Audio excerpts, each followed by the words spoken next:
আমরা middle class family থেকে belong করি। আমাদের মা বাবার তো আর হেলিকপ্টার বা আমাদের তো পাজেরও গাড়ি নাই যে আমাদেরকে পরীক্ষার কেন্দ্রে এসে দিয়ে যাবে আবার নিয়ে যাবে। আমাদেরকে এই বৃষ্টির মধ্যে আমাদেরকে ওই হাইটে আসো না হলে রিক্সা দিয়ে আসো। 100% স্টুডেন্ট যারা আছে তাদের সকলের চাওয়া শিক্ষামন্ত্রীর পদত্যাগ। কেন শিক্ষামন্ত্রীর পদত্যাগ? দেখেন, যে একটা শিক্ষামন্ত্রী আসে নাই ঠিকভাবে, আমার কাছে মনে হয় না যে 6 মাস, আনুমানিক 6 মাস হয়েছে আসছে, তার এর মধ্যে কেন শিক্ষার্থীরা পদত্যাগ চাবে? অবশ্যই এর পিছনে কোনো কারণ আছে।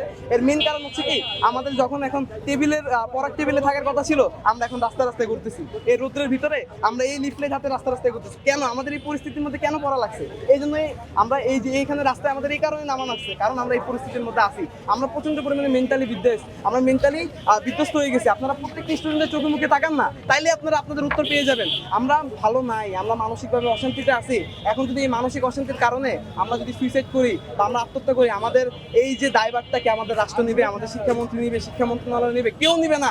আপনারা 2 দিন মিডিয়ারা কথা বলবেন, 3 দিনের সময় আমার দাফন দিয়ে দিবে, এরপর আমার সারা জীবন আমার ফ্যামিলি, আমার মা বাবা কান্না করবে। আমরা মিডল ক্লাস ফ্যামিলি থেকে বিলং করি। আমাদের মা বাবার তো আর হেলিকপ্টার বা আমাদের তো পাজেরও গাড়ি নাই যে আমাদেরকে পরীক্ষার কেন্দ্রে এসে দিয়ে যাবে আবার নিয়ে যাবে। আমাদেরকে এই বৃষ্টির মধ্যে আমাদেরকে ওই হাইটে আসো না হলে রিক্সা দিয়ে আসো। আর বৃষ্টির ভিতরে যে আমাদের দেশে কি পরিস্থিতি হয় এটা আপনারা সকলে জানেন। অতএব আমাদেরকে এই 300 টাকা ভাড়া দেওয়া আসলে কেন্দ্রতে আসা, এটা আমাদের জন্য আসলে যৌক্তিক না। কারণ এই 300 টাকা একটা মিডল ক্লাস ফ্যামিলির ভাঙতে হইলে ওটা হিসাব নিকাশ করে ভাঙতে হয়। অতএব আমরা প্রচন্ড পরিমাণে সব দিক থেকে আমরা জিতবে, সেই জন্য আমাদের রাস্তায় নামা লাগছে।